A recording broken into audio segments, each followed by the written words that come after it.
இப்படி பரபரப்பாக செல்வதை பார்க்கும்போது கொஞ்சம் சந்தோஷமாகவும் கொஞ்சம் பயமாகவும் இருக்குது. சில பேர் வேலைக்கு போகிறாங்க, சில பேர் காலேஜ், ஸ்கூல், ஹாஸ்பிட்டல்னு போகிறாங்க. ஆனால் ஒரு சிலர் மட்டும்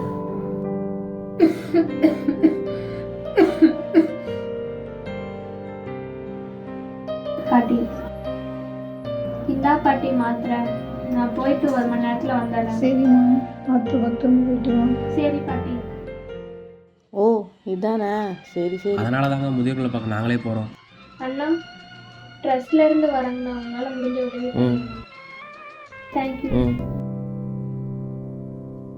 அக்கா, சொல்லுமா. ட்ரஸ்ட்ல இருந்து வரேன். குழந்தைங்களுக்கு உங்களால் முடிஞ்ச உதவி பண்ண முடியுமா? ஏமா இந்த ஒர்க்லாம் பண்ற? காலேஜ் போகலையா?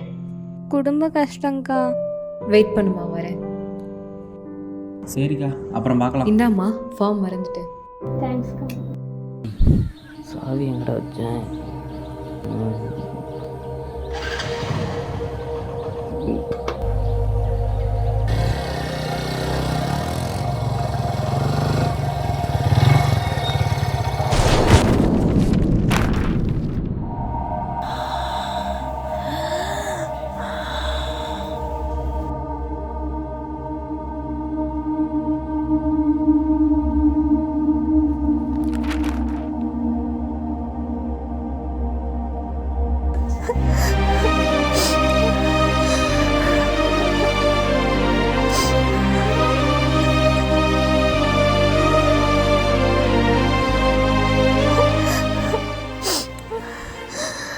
நீங்க பாரு, இந்த பாட்டி அழுதுட்டு இருக்காங்க. சரி, நான் போய் கேட்குறேன். பாட்டி, என்னாச்சு பாட்டி?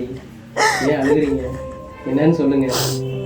இந்த பொண்ணு எங்கேயோ பார்த்த மாதிரி இருக்குல்ல? பாட்டி, என்னாச்சு பாட்டி? சொல்லுங்க பாட்டி, நாங்கள் இருக்கோம், சொல்லுங்க பாட்டி. பாட்டி, நாங்க முதியோர்களுக்கெல்லாம் விழிப்புணர்வு கொடுக்கறதுக்காக வந்திருக்கோம்.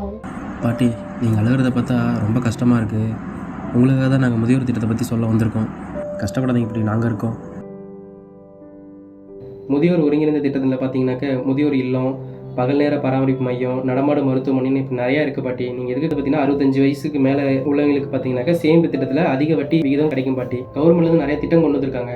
நாங்கள் இப்படி முதியோருக்கெல்லாம் உதவி பண்ணுறது தான் பாட்டி நாங்கள் வந்திருக்கோம். ரயில்களில் மூத்த குடிமக்களுக்கு சலுகை கீழ் படுக்கைக்கான முன்னுரிமை, அவர்கள் பயன்படுத்த சக்கர நாற்காலிகள் வசதிகள் உள்ளது. உள்நாட்டு விமானங்களில் பொருளாதார வகுப்பில் கட்டண தள்ளுபடி மற்றும் விமானத்தில் ஏறுவது முன்னுரிமை வழங்கப்படுகிறது.